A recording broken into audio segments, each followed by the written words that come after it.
This program contains sensitive content which some may find disturbing and inappropriate for younger audiences. Viewer discretion is advised.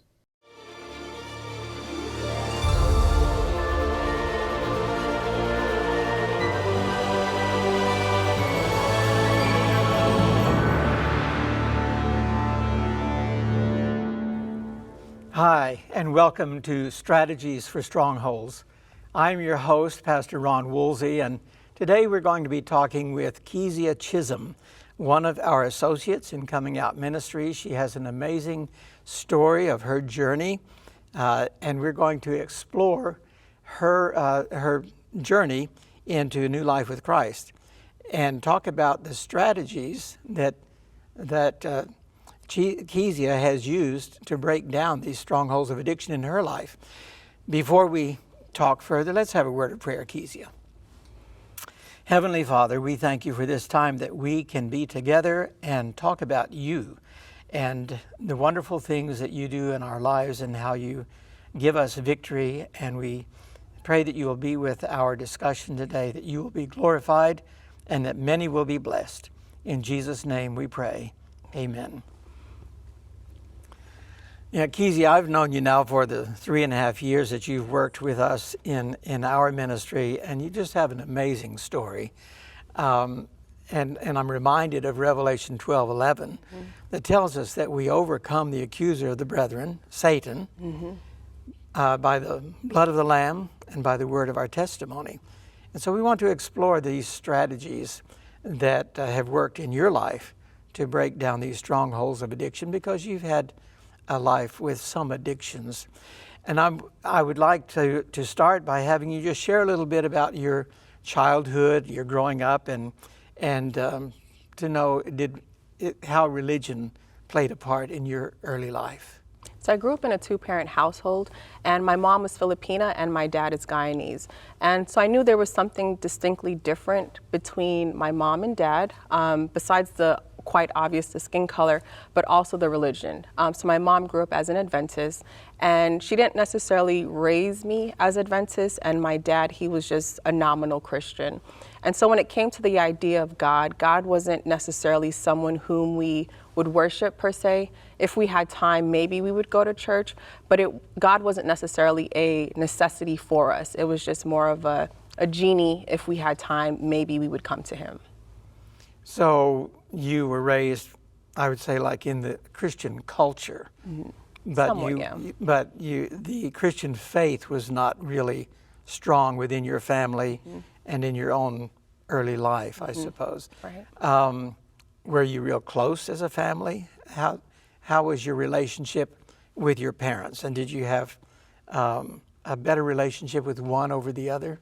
So I was really close with my dad because my dad, he and I, we looked alike, considering our skin complexion and also our hair texture. And my mom, you know, sometimes I would get jokes like, oh, you're adopted. And I'm like, no, I'm not adopted. Like that, she's really my mom. And there was also the difference in the hair. And so with having the distinction between the two, I was way more closer with my dad. And with the difference that I saw between the two of them, what also added additional issues, I would say, was the arguing that took place. There was bickering, a lot of constant disagreements that would take place. Sometimes it would be a bit physical at times. And so for me, coming from a mixed home, if there was supposed to be some sort of a connection or love and unity, that was really hard to understand because I wasn't seeing that. And so that played a big role into my self-identity, just having a low self-esteem and not really being content with how God originally designed me, because I was really embarrassed with who I was raised by. The Guyanese side, but then not really more so with the Guyanese side, but really the Asian side, because of the constant arguing that was taking place. Well, and I know you've told us before, you've told me before about some identity issues with your parents, and your father being Guyanese was one color, because you talk about color, and there was a certain color that you wanted to be. Oh. and it's kind of funny how you stated, and I want you to tell us. Yeah, so this little dilemma that you had in your growing into your identity. There was a time where I used to pray, Lord, make me yellow, because of my mom. So being that my mom, you know, she's the woman, she's the girl, I'm a girl, and being that I grew up as an only child, I just thought, okay, maybe if I prayed, God, make me yellow, then that would happen. It clearly didn't. But now I'm like totally fine with how God has designed me. Yeah, it's interesting that you viewed your mother as yellow. Yeah. And that you want to be yellow like your mother. Yeah. So did you have issues in, you know, being raised in a biracial family? You were raised in New York, and you've talked about some of that dilemma too. Can you go a little further with that? Sure. During that time in New York, there wasn't a lot of interracial marriages taking place.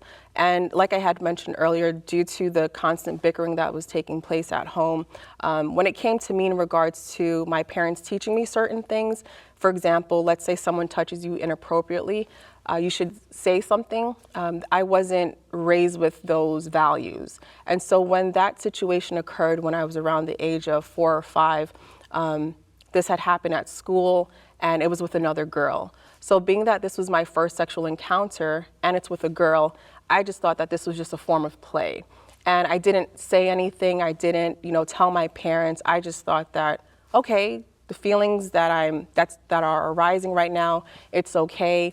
And so on top of the self-identity issues in regards to, you know, how my parents look, in a sense, that also then added on additional issues in regards to the sexuality aspect that I didn't know years down the line would really be a devastation for me. So up until that point, when you were inappropriately touched by another child or another girl, was she roughly your same age? Roughly. I know she was maybe just a little taller than me, of that nature, but I would say around my age range. Up until that point, had you ever had any kind of sexual thoughts or behavior or experimentation or?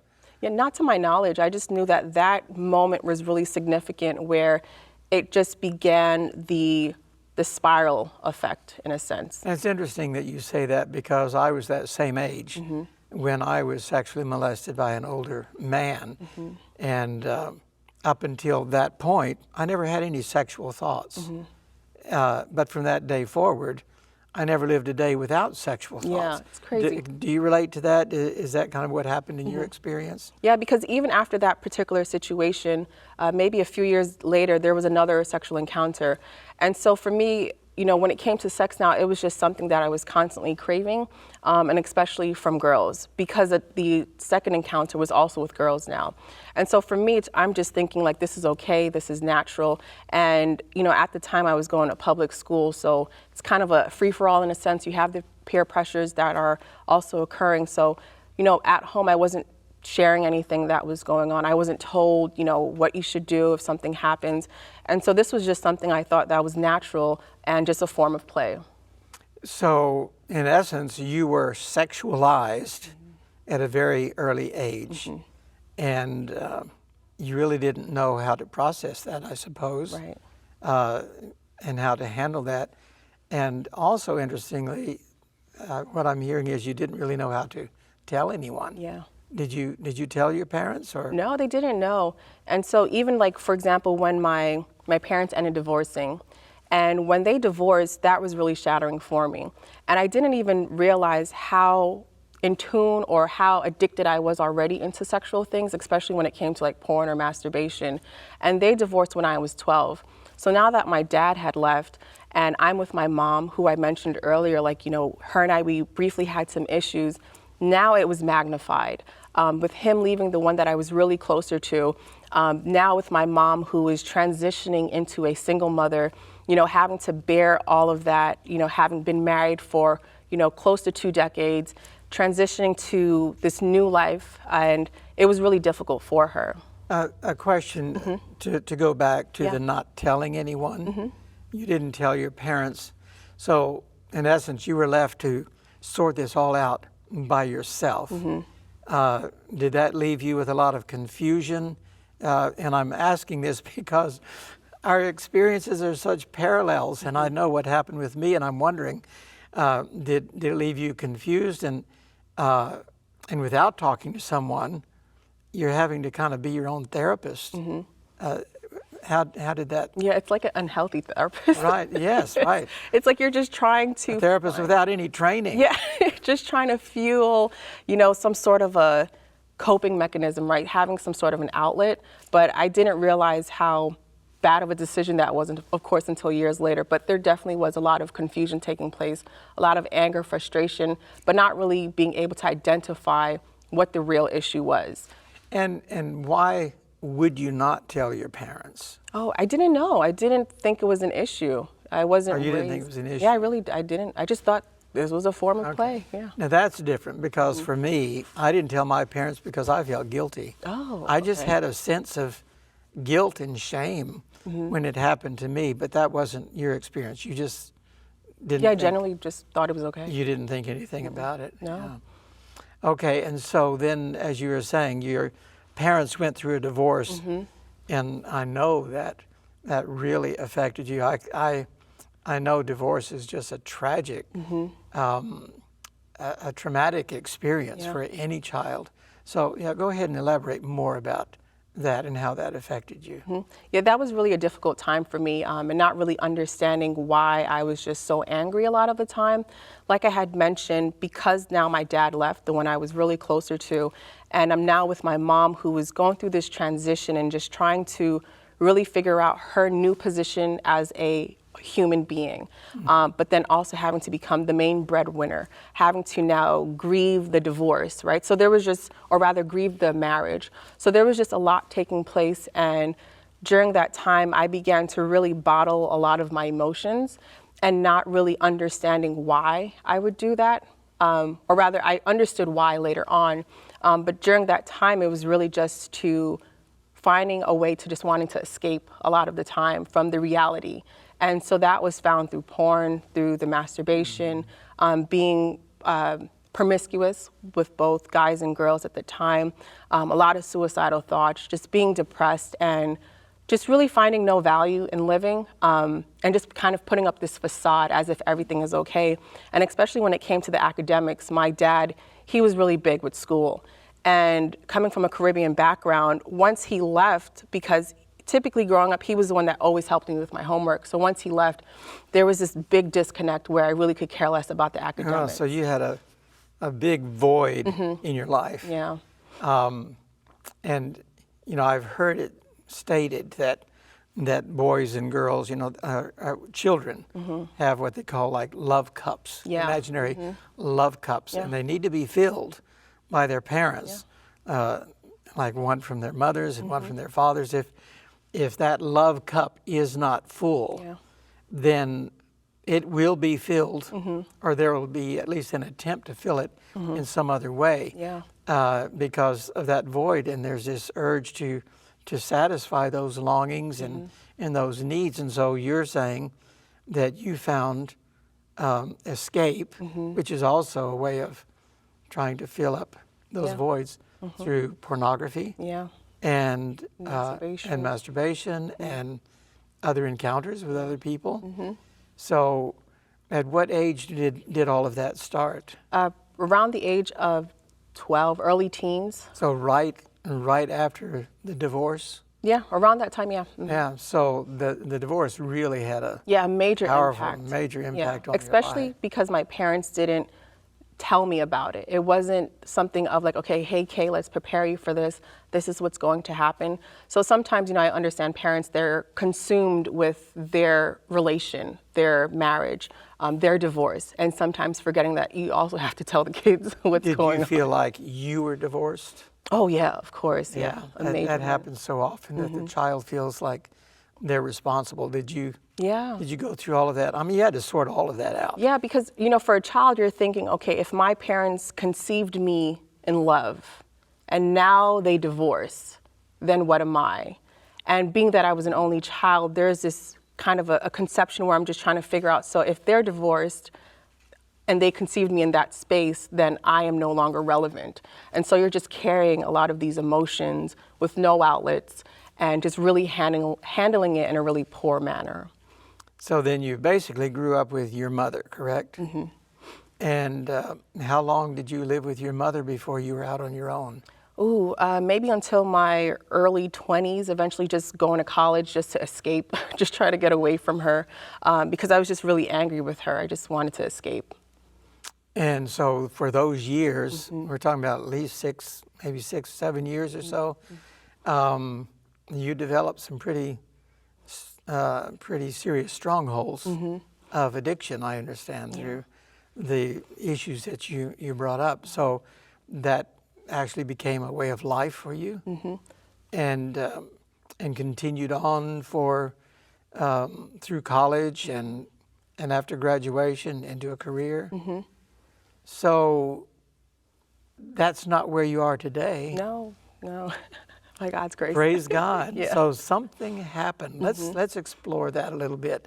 Can you tell us about your first encounter with God that may have started you on a journey to turn around? You know, God is really interesting because he meets us where we are. And he met me during a time where I was high at that time with after smoking marijuana, and I ended up taking a nap, or rather prior to taking the nap, the individual and I, the person in whom I received the drugs from, we ended up becoming sexually active rather. So because we became sexually active and that wasn't part of the plan, I was tired because from the night, and I knew I had to go to work the following day. And at work, I knew that no one was going to be there since it was a Sunday, and I decided to take a nap. So during that time, I took a nap, and I saw myself getting rebaptized. And Like in a dream? Yeah, in a dream. And that was really the starting point for me with God, because even though my parents had divorced when I was 12, I did get baptized, but it was just a very quick, nothing serious for me at that time. So even though I got baptized at an early age, by the time I'm in about my early mid-20s or so, having that dream occur, it was an eye-opener to me, because here it was where I felt really disappointed with myself that there was now another individual on my list, in a sense, and God is here in my dreams just showing me that, no, I'm going to rebaptize you. And crazy enough, a few years later, about 3 or 4 years later, the same way I saw that dream happen, it's the same way in which I saw myself actually getting baptized. And so that was a moment where I started to slowly come closer to God. I let go of the drinking and the smoking that I had started while I was a teenager. But when it came to the sexuality aspect, I didn't realize that it was an issue, and I didn't know how hard it would be to actually let go of. So did you turn to God for help with that? Did you feel like he was able to turn you around in that area of your life as well, or did you just kind of justify it and keep going? I justified it because the times that I started to go to church, and this was a time where I was going to church for God. It was no longer for friends. There was now a desire to understand who God was, or rather is. And so during that time, I was just noticing that it was really hard for me to see the truths in victory over the issues, only because when I would go to church, typically when I would hear testimony, it was always on, God helped me pay my rent, or I just got money. So it was typically a lot of financial related concerns that God answered. But when it came to hearing things in regards to the addictions or other particular sins someone may be quietly struggling with, I didn't really hear a lot about victory over sin. So for me, I just thought that God was incapable or powerless from delivering us from these issues. Okay, so in thinking that he was incapable, you, in essence, were not believing in his omnipotence. You felt like he was actually a failure in some area. Yeah, especially because of the divorce too. Right, yeah. So from that point in your life where you're questioning God, you didn't give up. You obviously continued on. Take us a little farther in your story there. During that time, I'm starting to go to church, living this double life in a sense, going to church, becoming active a bit, but at the same time still working through the bisexuality aspect, the porn, the masturbation. And it came to a point where I was in an unhealthy relationship, and I knew it was toxic, but it was too hard for me to break off from it. And it just came to a point where God permitted that relationship to come to an end.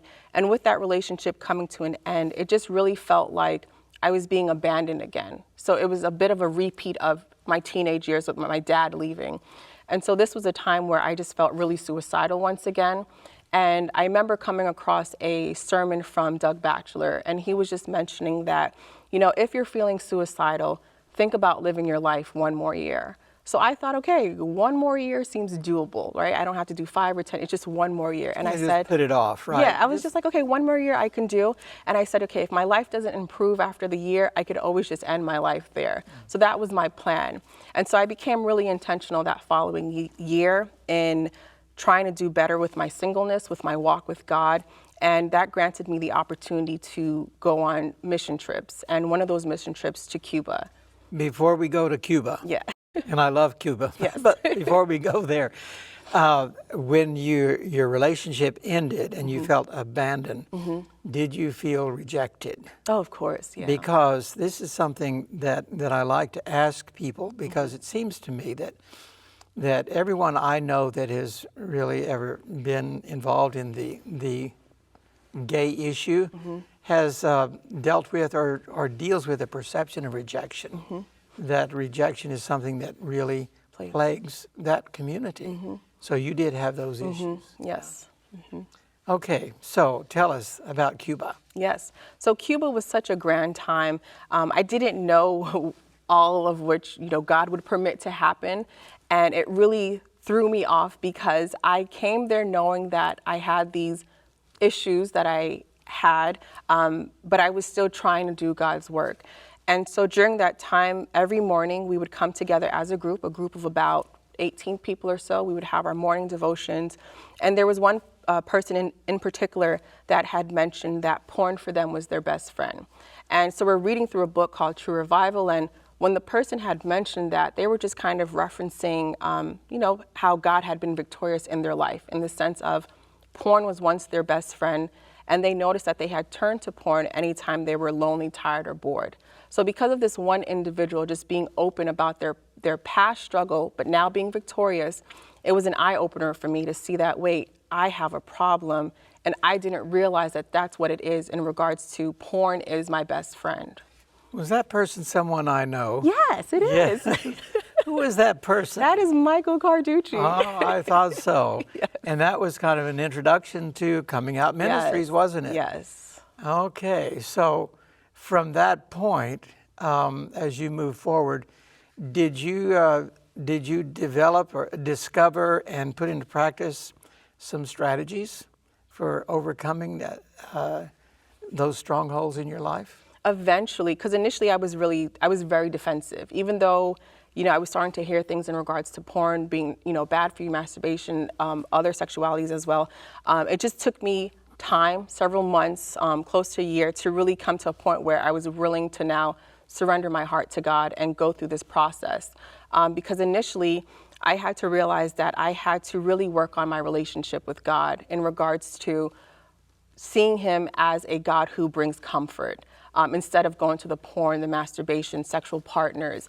So I had to learn His character first and foremost, and actually having a genuine devotional life with Him. I realized my devotional life was weak, so I had to actually be intentional with, you know, waking up in the morning, reading my Bible, having an actual devotional plan. So being intentional with that, in regards to my relationship with God, then trickled into other things in regards to then, you know, getting a filter on my phone, or going through other modifications, just to really help me overcome the addiction.